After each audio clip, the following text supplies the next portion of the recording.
Shalom. What is it? Parshas Bachukosai, Tafshin Pei Daled.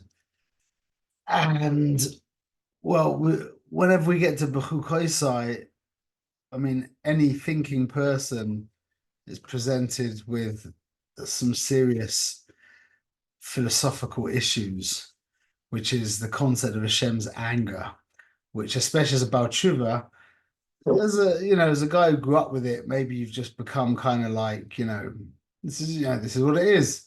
But as a Baal Tshuva, when you come to Torah and you see this for the first time, it's almost unbearable, literally, almost unbearable. Like, why is God like getting angry? Like, why is he screaming and shouting and smiting and all that kind of stuff? Yeah.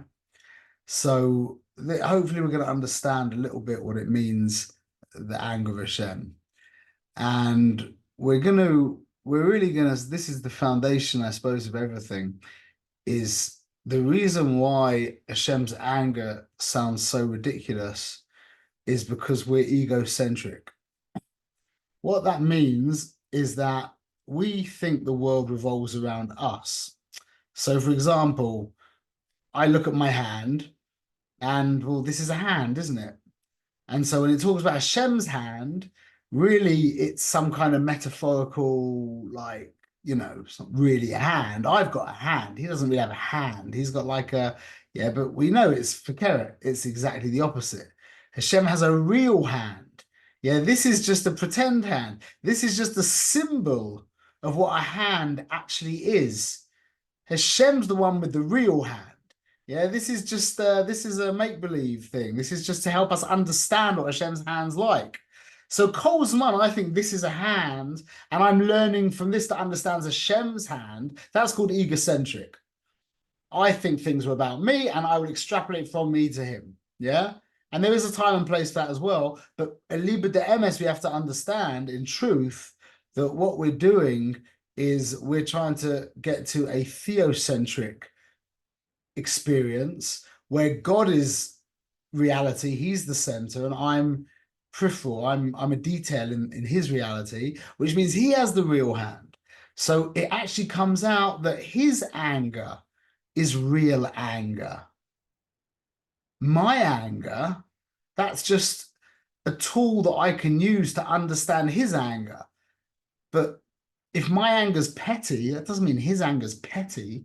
If I get angry because I spill the milk, yeah, it doesn't mean he gets angry because he has the milk spilled. It's the mechanism, the concept. You with me?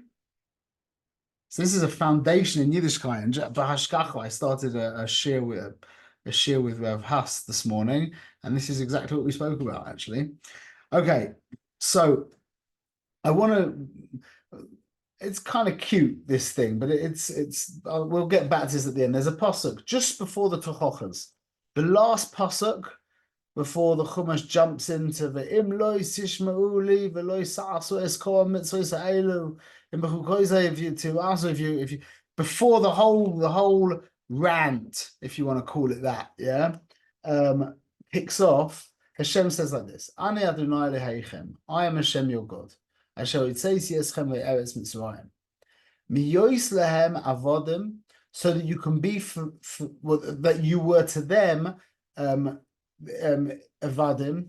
I freed you from their slavery. Ve'eshbor moitois ulechem, and I broke the moitois ulechem. Now, oil is like what go, the yoke that go. I never heard that word until I became from, yeah.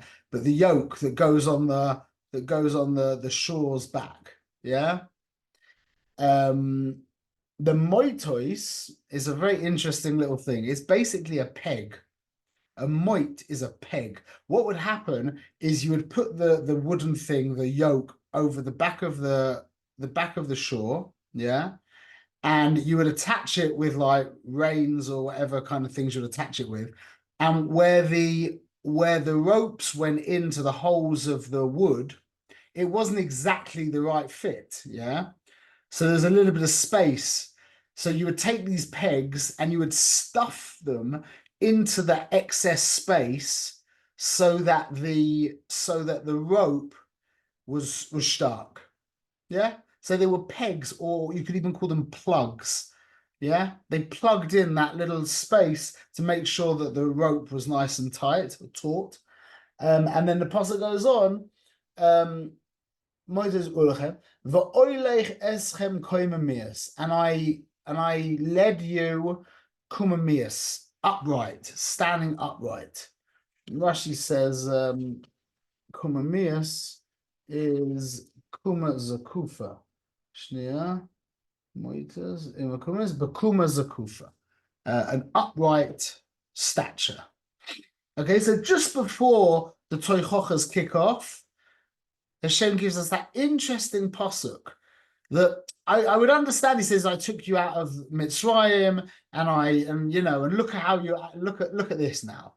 But he mentions two such interesting things. He said that I will break the moitos ulechem, those funny little wedges. They're wedges. I'm going to break the wedges that were stuck in the oil that you were taken on in Mitzrayim, and I'm going to guide you in an upright stature. And then he goes into and if you do this, I'm going to do that, and this and v'chule. Okay. So there's a mimer in Brochas, a mimer chazal in Brochas on Daf Vav Amud Beis. Amar Rabbi Yochanan, b'shasha Kodesh Baruch Hu ba b'beis HaKnesses. At the time when the Kodesh Baruch Hu comes to the Beis HaKnesses, v'lo matzah ba'asara, he doesn't find 10 people. Miyad hu koyes. Immediately he gets angry. Why did I come? Ve'ein ish klasi ve'ein oina. There's no one who's going to call in my name, and there's no one who's going to answer. Miyad hu koyes. He comes to shul. There's not 10 people there. He gets immediately angry. Interesting. Yeah. Then there's the pasuk in Mishlei, which is where we learn about davening in a minyan and the idea of having a lot of people davening, which is B'rov Am Hadras Melech, as we know. Yeah. And then it finishes off. It means in the multitude of the people is the glory of the king. And then it finishes with Efes La'oim, and when there is no one, Mechitas Razoin. The chitas is actually like a fire pan. Yeah. There's different translators. It's a very, very all the Meforshim give different like perushim on what this word means. But whatever it is, it's some kind of love dafka. It could also be other things as well. But the main consensus is some kind of metal utensil. And it says it kind of razon, it makes it like weak, or it kind of ruins it. Yeah. So when there's a lot of people, Hashem is glorified. And when there is no one there, then it's like the nation is ruined in a sense. That's what it says. So without a nation, the ruler, the king is ruined. Yeah, that was the translation. And Rashi says, for mechitas razoin, chesron zoinoisoi, who kivio, it means there's a lack in his.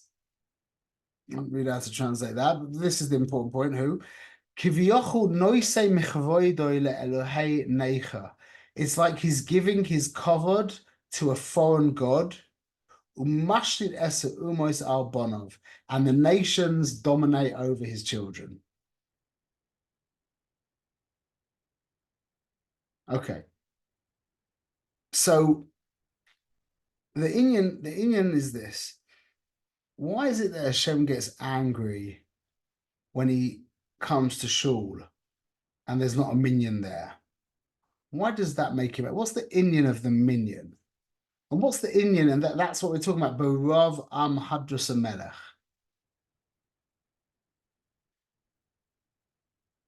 So this is what anger is, and we'll understand how it fits in. So anger on a human level. Well, let's read the Rambam. in Hilchas Shabbos. Okay, it's Hilchas Shabbos, Yud Beis, Halacha Aleph. Yeah, halfway through, talking about when somebody is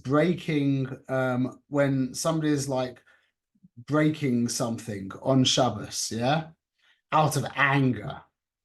This is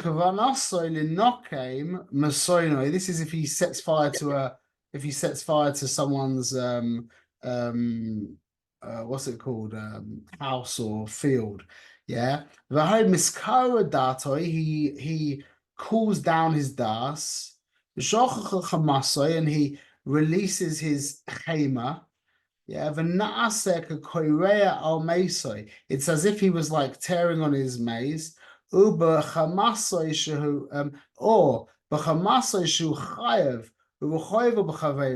with his chema, his anger, he punches someone. Yeah, b'shas meriva. Shekol elu misaknin hein etzo yitzran hara. That this is like a tikkun yetzer hara. It fixes the yetzer hara. The anger, the expression of the anger fixes the Yetzer Hara. The anger also actually fixes the Yetzer Hara a little bit, but the expression of the anger fixes the Yetzer Hara. That's the lashon of the Rambam. Masaknin hein etzo yitzran hara. It fixes the Yetzer Hara. The inyan of anger is, well, let's just describe it in human terms, and then we'll try and fit in the Hasidic and Kabbalistic terms. That the inyan of anger is that you have a definition of yourself. Yeah, your lower self, your animal self, is from Klipa and Sitra Achra, as we know. What's the purpose of Klipa and Sitra Achra? To give us Bechira, to give us another alternative, to give us an alternative to Avodah Shalom, which we're meant to not choose. So the whole MO of the Sitra Achra is to be and to solidify my being. Once my basic survival is taken care of, now the Yetzer Hara, the Nefesh Bahamas, whatever you want to call it, the ego, is intent on solidifying my sense of self. So we can look at that as a wall around us. Yeah, that's called our malchus. Our malchus is our sense of self. That's our sense of self. Oh, I need to bring another pasuk. 1 moment.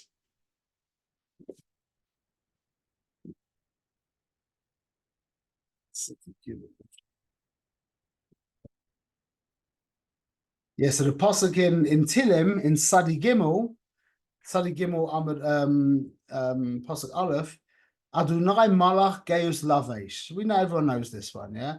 Hashem was king, or he reigned, whatever. Geus Lavesh, he wears gaiva. Geus, he wears. Lavesh Adonai Ois his Azah. He wore like strength, which he strengthened himself in.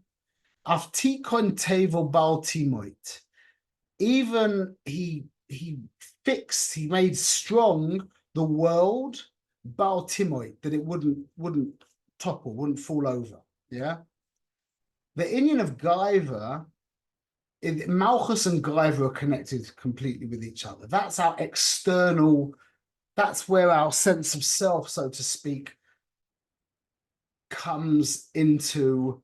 It's not that Malchus itself doesn't have any Gaiva. Malchus itself is completely empty, but it's the Kli that receives everything from above, and that's where the sense of self really, that's the connection between Gaiva and Malchus. Yeah. So our Malchus could be called, in a sense, our Gaiva. That's the surrounding wall that we erect around ourselves. Those are all the identifications that we have, all the definitions, all the things that make us who we are, all the things that we can't compromise on. Now, anger, the way anger works is that when that wall that you could also call your covered, yeah, maybe in a more easy way to understand it, when that wall is breached or penetrated in some way, that sense of diminished self causes an angry reaction.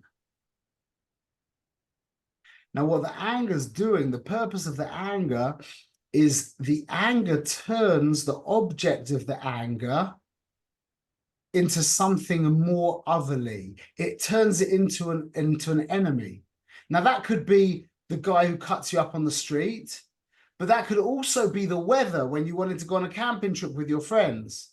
It could also be, the injustice of the wealth distribution that just drives you nuts, because that's how you define yourself. That's part of your definition, is I'm like a really just guy.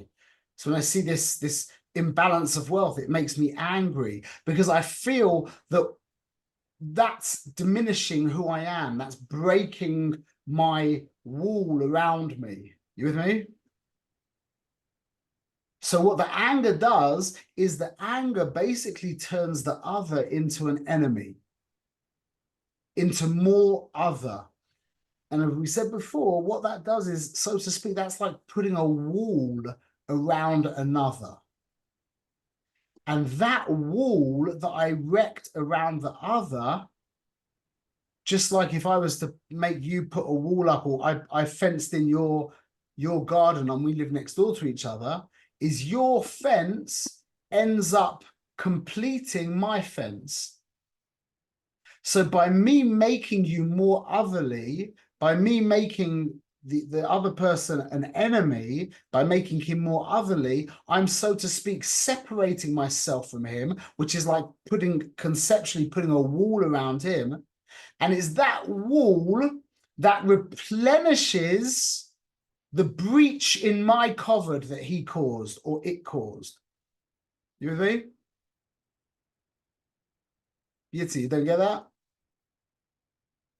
Your cupboard, yeah, could be compared to a wall. Yeah? Your sense of self could be compared to a wall around you. That's, by the way, why Avraham had a tent with no walls, because he was beyond this. He became Mamash Ish Elokim. So we've got these walls around us. That's who I am. That's my sense of self. Yeah.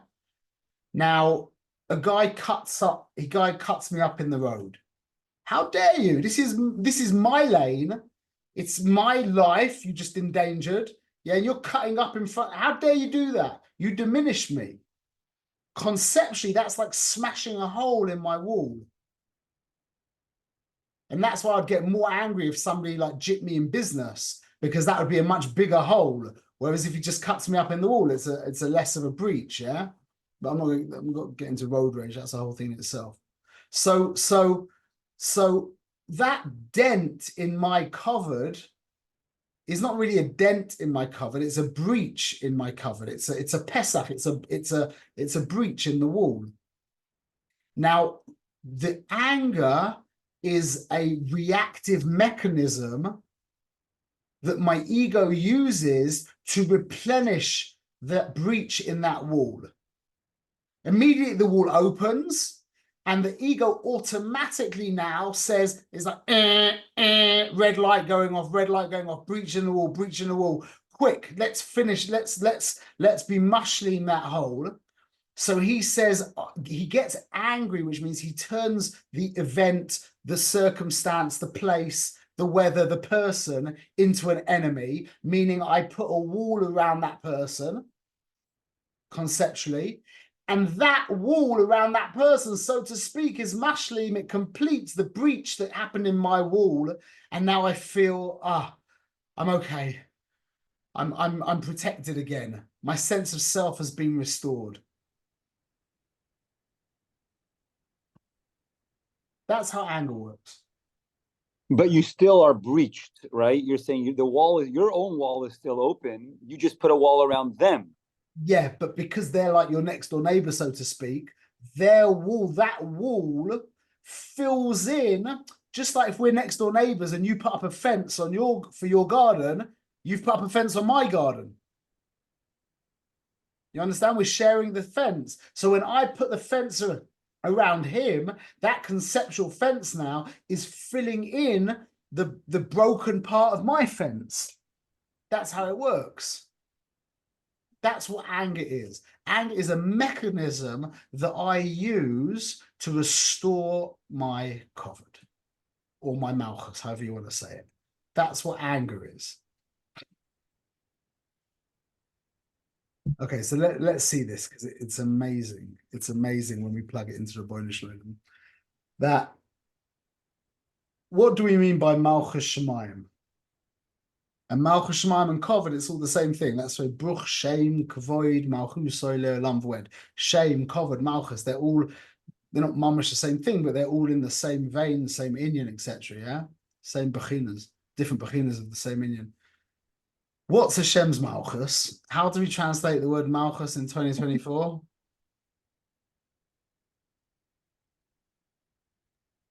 Company. Yeah, but the better. You're right. But what's the better word?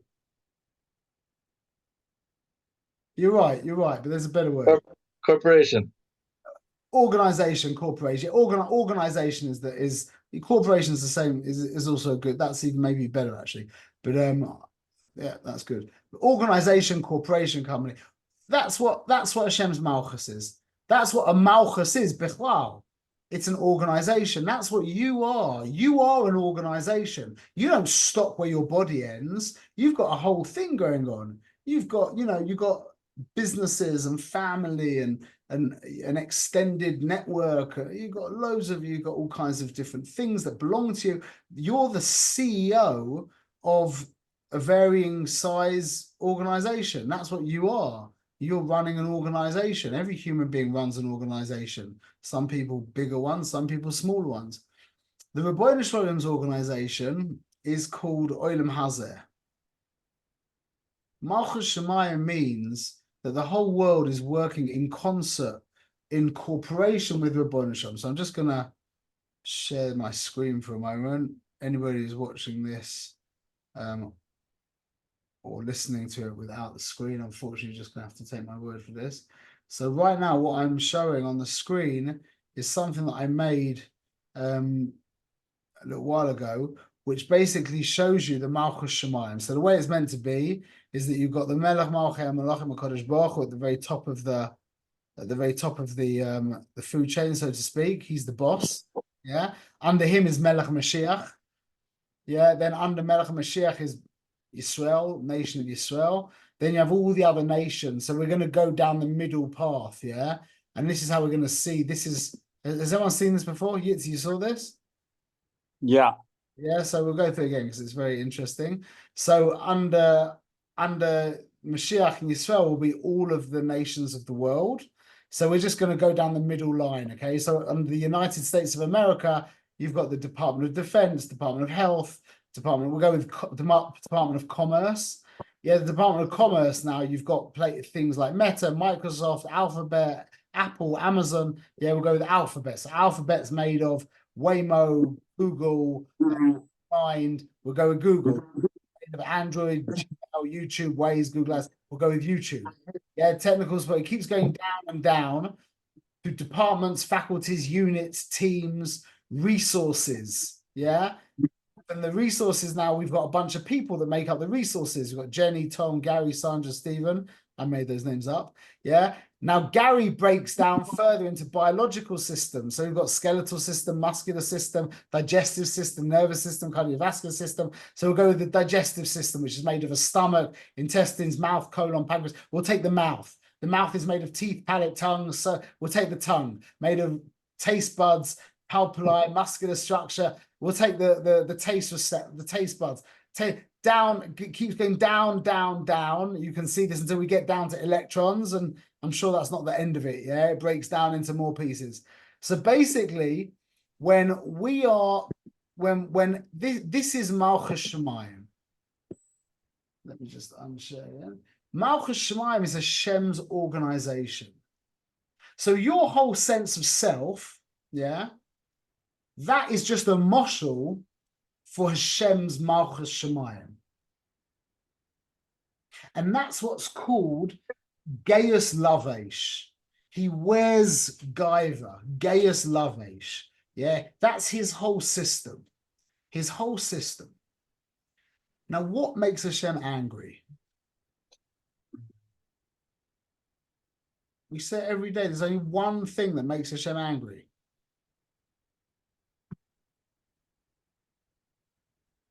Not when Mara said Avodah Zarah. which is Avera. Avera, Elohim Acherim, which is all Avodah Zarah. All Avera is Avodah Zarah. Yeah, which means you've got elements of the Malchus that are not coordinated or aligned with the Malchus. There's a breach in his Malchus. You with me? That's what Avodah Zarah is. It's exactly what Avodah Zarah is, and that's the Tzemach Tzedek has a whole mimer for on Tshuva where he describes like a break, like an Avera, like a puncturing of a vein and blood spritzing out, and the Chetzonim chap onto that energy because it's meant to be a closed system. So Hashem's Malchus, his organization, everything needs to be aligned. Everyone needs to be completely in it. Everyone's in mamash.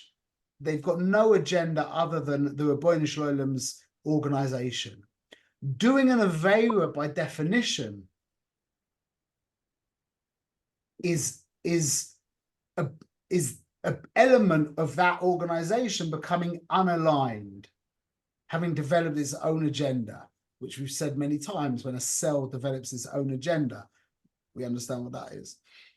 So now the anger, as we said, anger is a mechanism, a kind of reactive mechanism that brings Shleimus back to the Malchus.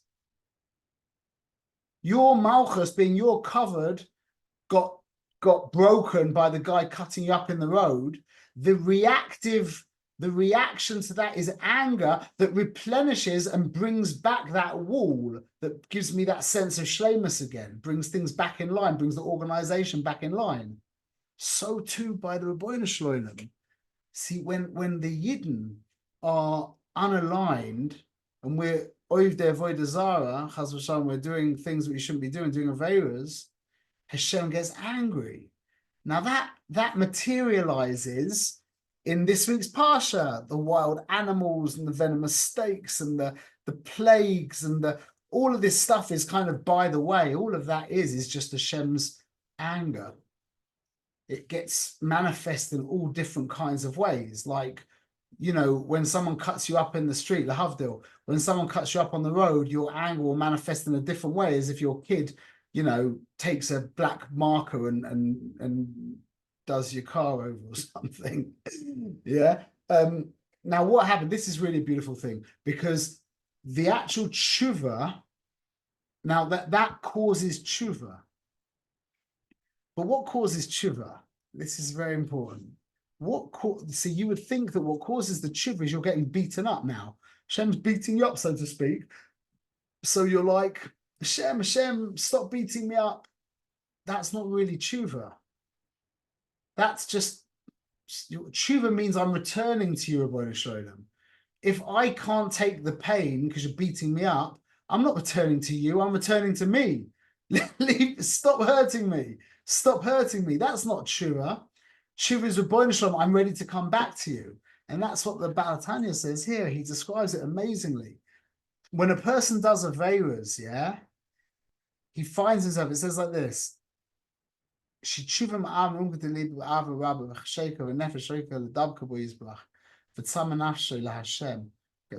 second. Yeah, when a person does Averas, he finds himself, yeah, on a spiritual level. It's like he's in an Eretz Efer V'Tzia, a barren and parched land. He's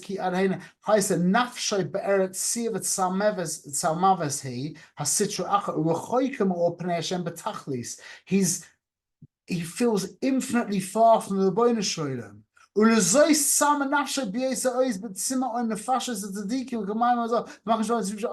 And because of that distance, he wants to come back to the Rabbeinu Shloim. It's exactly what we just said before. You put a wall around that wall that Hashem erects around us, so to speak, when we do Averas, causes a thirst to come back to him. That's the tshuva. And we become aligned back with Ribbono Shel Olam. So it's not the actual pain of the makkahs that causes that causes the tshuva. It's the richok, it's the distance that though the smiting, so to speak, is just a gilui of, just a revelation of.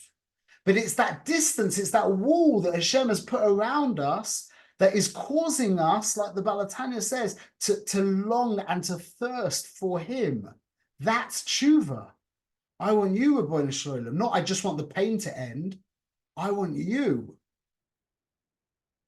So the Ribbono Shel Olam's anger, which by the way is called chema, yeah, which is lashon choma, which means wall, same word, is exactly the same mechanism, or I should say, our anger is a petty symbol of his cosmic anger, of his perfect anger, which is to bring us back to realign us back with reality, back into his organization. That's exactly what anger is. So anger is not some kind of nakama. It's not like it's not a revenge or a teaching you a lesson. It's a mechanism to bring reality back in line with reality, to bring manifested reality back in line with ultimate reality, with essential reality. That's what it is, and that's exactly how it works with us, just on a petty level. And now we can answer up. Gabriel, you missed the beginning, but there's the pasuk just before the tochochas, the klalas.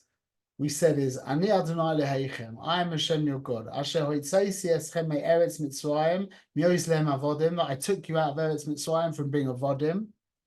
Ve'eshbor moitois ulachem.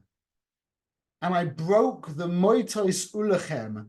We explained that the moitois, the shore wears an oil, yeah?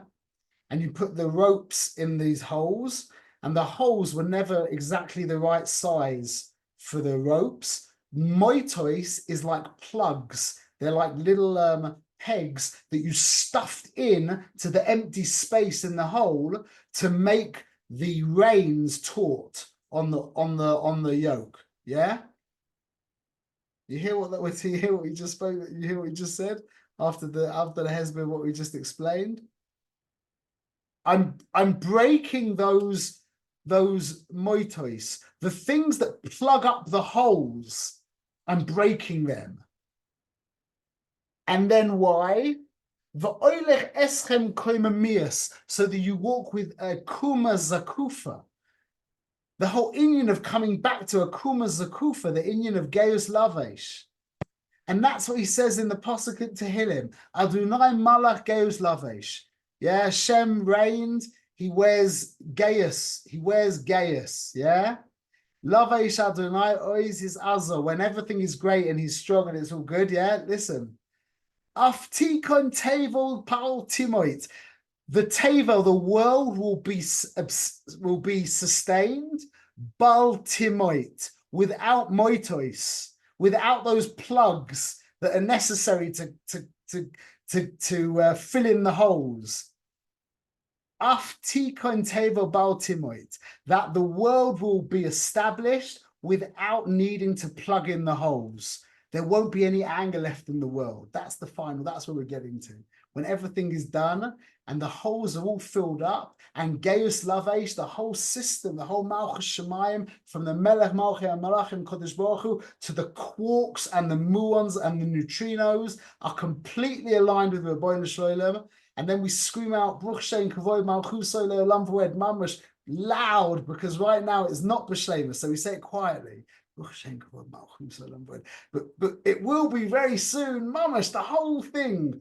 Imagine, I mean, even just thinking about like Amazon, yeah? Think about Amazon, like how many bits are alive. I mean, think about my teeny weeny little business. it's like basically just me and someone else who run my business, yeah? It's already kind of complicated when it's all aligned, there's computers and all kinds of other stuff going on, yeah?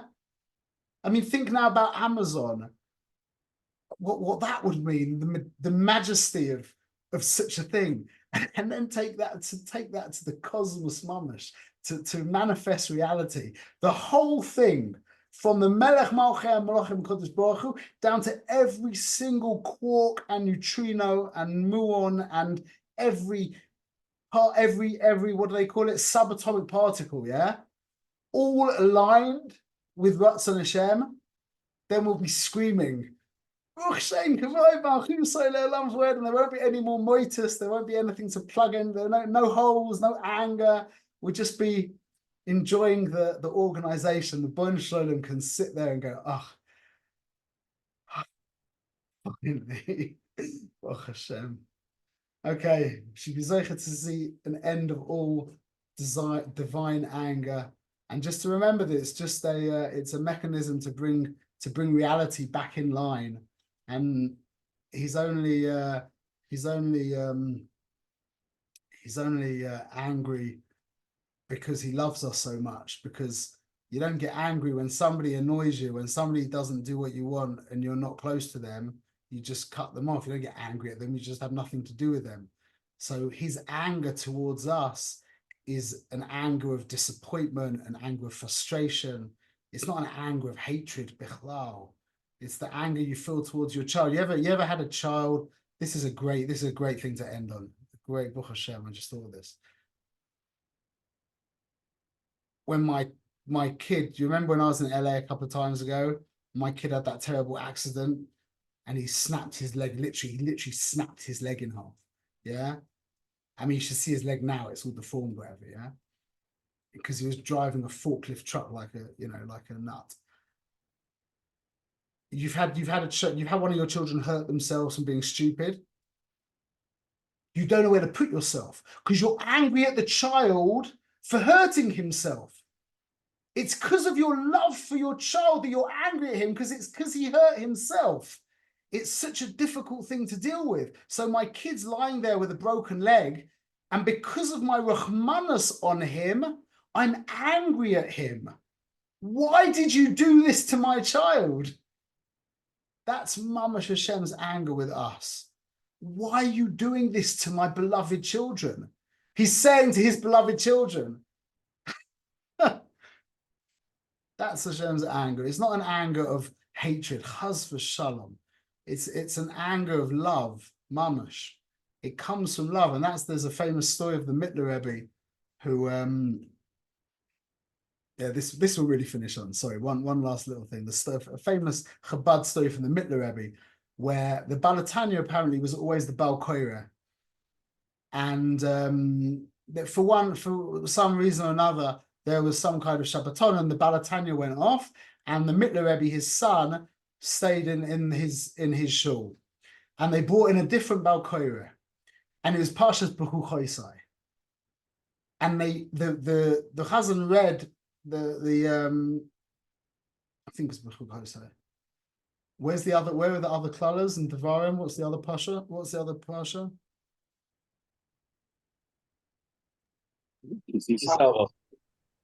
Kisava, yeah, maybe it was Kisava. Either way, anyway, so I think it was then, because it was before relatively soon before Yom Kippur.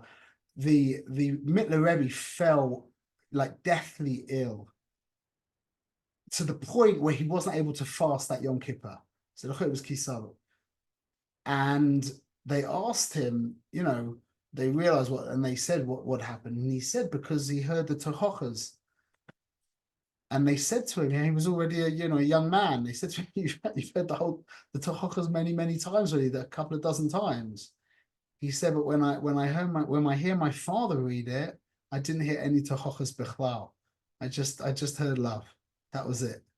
When this other guy came in, I fell ill for a month or so, to the point where I couldn't even fast on Yom Kippur.